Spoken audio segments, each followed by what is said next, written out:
નમસ્કાર વિદ્યાર્થી મિત્રો, વેદ ડિજિટલ એજ્યુકેશનમાં તમારું સ્વાગત છે.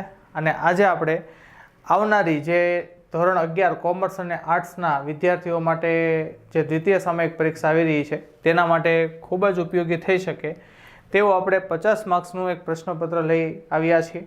અને સાથે સાથે જે મિત્રો ધોરણ 11 કોમર્સ અને આર્ટ્સમાં અભ્યાસ કરી રહ્યા છે તેમના માટે બધા જ વિષયની અંદર સારી રીતે તૈયારી થઈ શકે અને સારા માર્ક્સ મેળવી શકે એના માટે ધોરણ 11 કોમર્સની અંદર બધા જ વિષયોના 30થી વધારે પ્રશ્નપત્રો સોલ્યુશન સાથે આપણે તૈયાર કરેલા છે. અને સાથે સાથે જો તમે ધોરણ 11 આર્ટ્સમાં અભ્યાસ કરી રહ્યા હોય તો તેમના પણ દરેક વિષયના પેપર 30થી વધુ પ્રશ્નપત્રો સોલ્યુશન સાથે આપણે તૈયાર કરેલા છે. તો આ પ્રશ્નપત્રો આપણે ક્યાંથી મેળવી શકાય?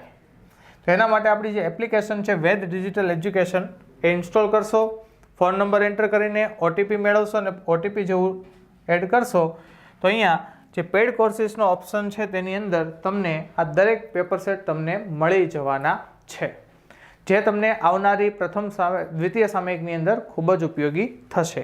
તો શરૂઆત કરીએ આપણે.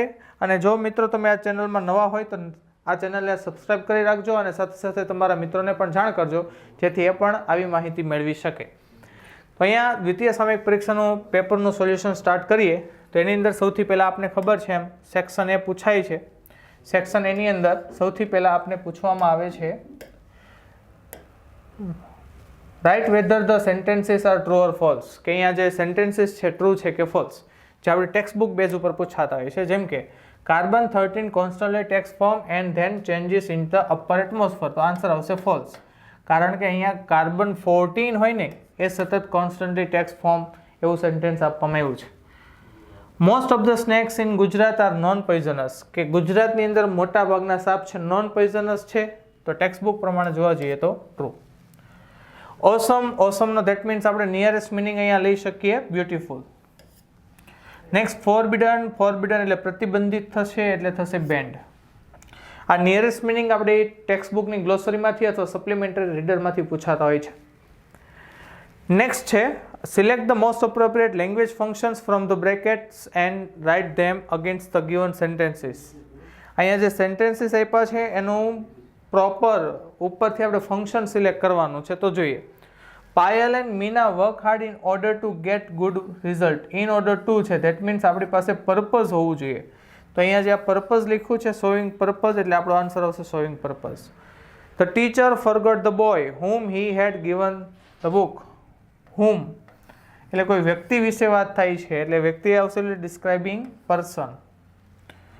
Amisha wrote very fast so that he could make the world record.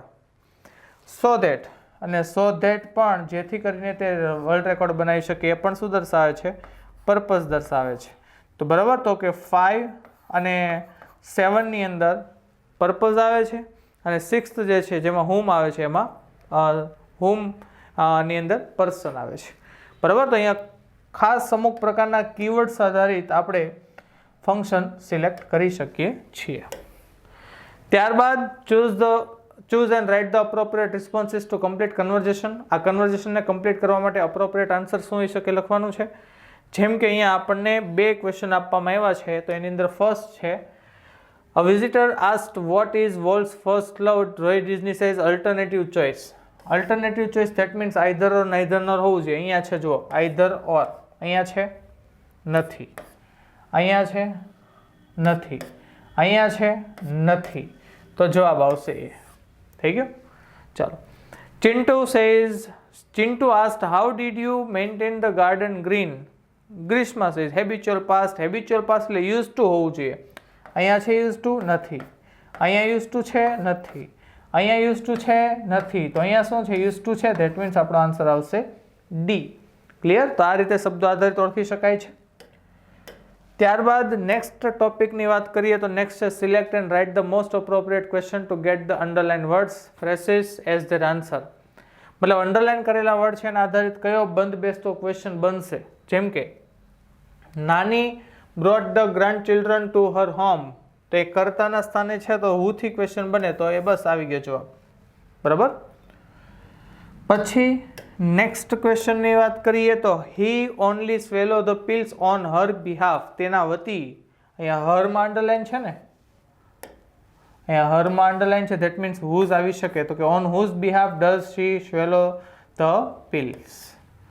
Okay, તો આ રીતે આપણે અમુક વર્ડ્સ આધારિત અથવા તો અહીંયા જે સવાલ આપ્યો છે એના અંડરલાઇન કરેલો વર્ડ છે એના આધારિત કયો ક્વેશ્ચન બની શકે એ આપણે આન્સર સિલેક્ટ કરી શકીએ છીએ. નેક્સ્ટ સેક્શન બીની અંદર જે આપણે કીધું હોય છે read the extract and answer the question. Paragraph ઉપરથી ક્વેશ્ચન આન્સર હોય છે, જે પેરેગ્રાફ આપણી ટેક્સ્ટ બુકમાંથી લેવામાં આવેલા હોય છે. ત્યારબાદ fill in the blanks with appropriate words given in the bracket. અહીંયા આપણે ટેક્સ્ટ બુક બેઝ ઉપર વર્ડ્સ આપેલા હોય છે જે આપણે ફિલઅપ કરીને પ્રોપર પેરેગ્રાફ કમ્પ્લીટ કરવાનો છે. જેમ કે there he finds a simple looking man. ફર્સ્ટમાં આવશે man. Along with another man, Valentine is sure that this priest is Flambeau. કે આ priest જે છે ને એ Flambeau છે.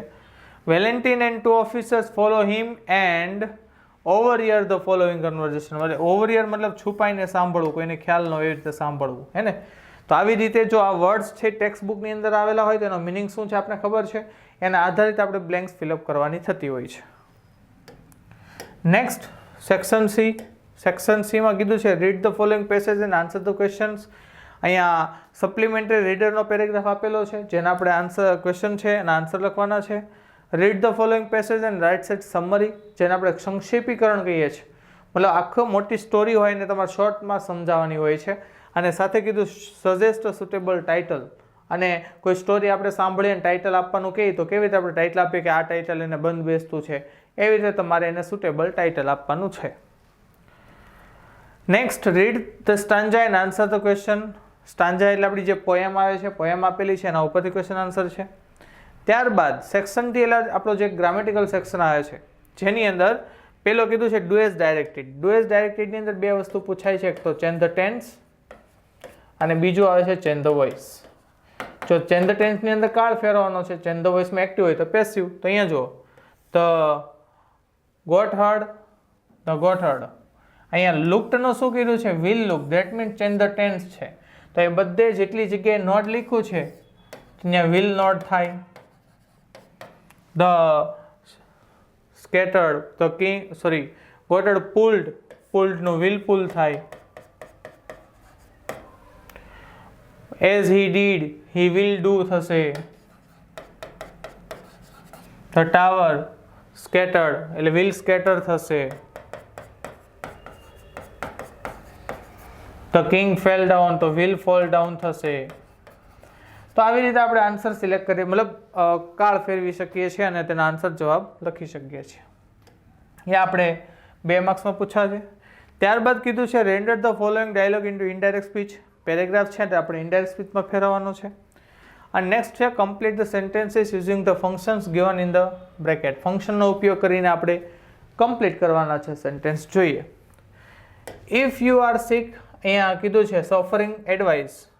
હવે એડવાઇસ આપે છે ધેટ મીન્સ આપણી પાસે હોવું જોઈએ શુડ અથવા ઓટ ટુ અથવા હેડ બેટર. તો જોઈએ શું છે આપણી પાસે શુડ છે. અહીંયા જુઓ હેવ ટુ ના આવે, કેન પણ ના આવે અને શેલ પણ ના આવે. તો જવાબ આપણો થઈ ગયો એ. આઈ વોઝ ટુ લેઝી, બરાબર છે. ટુ લેઝી પછી ટુ વાળું ક્રિયાપદ આવશે. તો ટુ વાળું ક્રિયાપદ અહીંયા છે, અહીંયા નથી, અહીંયા નથી, અહીંયા પણ નથી. તો આન્સર આપણો આવશે એ. ક્લિયર? તો આ રીતે આપણે આન્સર લખી શકીએ છીએ. ત્યારબાદ નેક્સ્ટ છે combine the following sentences and make a meaningful sentence. નીચેના વાક્યને જોડો અને એક મિનિંગફુલ સેન્ટેન્સ બનાવો. તો અહીંયા શું કરવાનું છે, તમારે જે અલગ અલગ વાક્ય આપેલા છે એમાં કન્જક્શન્સ મૂકીને તમારે વાક્ય કમ્પ્લીટ કરવાનું છે. મતલબ સિંગલ સેન્ટેન્સ બનાવવાનું છે કે જેનો કોઈ મિનિંગ નીકળવો જોઈએ. પછી જોન વોઝ અ. હવે અહીંયા કીધું છે બ્લેન્ક્સ ફિલઅપ કરવાની છે. કેવી રીતે જે એરર્સ હશે મતલબ ભૂલો હશે કે અહીંયા આપણે બંધ બેસતું જે ગ્રામેટિકલ જે બંધ બેસતો જવાબ આવે એ લખવાનો છે. જેમ કે John was a great hunter of his time. He found the jungles of Africa very, બરાબર, વિથ વેરી ઇન્ટરેસ્ટિંગલી આવવું જોઈએ, બરાબર, અથવા તો વેરી ઇન્ટરેસ્ટિંગ. તેને અહીંયા યસ બંધ બેસતું ઇન્ટરેસ્ટિંગ થાય છે કે તેને આ જે આફ્રિકાના જંગલો ખૂબ જ ઇન્ટરેસ્ટિંગ લાગતા કે લાગ્યા, બરાબર, એ રીતે આવશે. ક્લિયર? તો આ રીતે આપણો section D completely grammar base હોય છે. અને લાસ્ટ આપણો જે સેક્શન છે સેક્શન ઈ, જેની અંદર કીધું હોય છે પહેલાં તો study the following table and writes a paragraph, કે આપણે આ ટેબલ પરથી પેરેગ્રાફ લખવાનો છે, એટલે ટૂંકમાં એને એક્સપ્લેન કરવાનો છે આ ટેબલમાં શું ડેટા આપેલો છે તે. Next, write a paragraph in about 150 word using the keywords. અહીંયા આપણે 3 પેરેગ્રાફ રાઇટિંગ આપેલા છે, બરાબર, એમાંથી કોઈ પણ એક લખવાનું થશે. ત્યારબાદ prepare a speech if tree food speak, મતલબ અહીંયા તમારે સ્પીચ લખવાની છે, અથવા એના અથવામાં આપણે અહીંયા લખવાની થતી હોય છે એપ્લિકેશન, જે અકાઉન્ટન્ટની પોસ્ટ માટે એપ્લિકેશન છે, બરાબર. તો આ રીતનું આપણું SA1નું જે માળખું છે પ્રથમ પરીક્ષાનું, તે આ રીતનું પેપર હોઈ શકે છે, અને આ પેપરમાંથી પણ તમને ખૂબ જ IMP મળી રહે તેવું હોઈ શકે છે.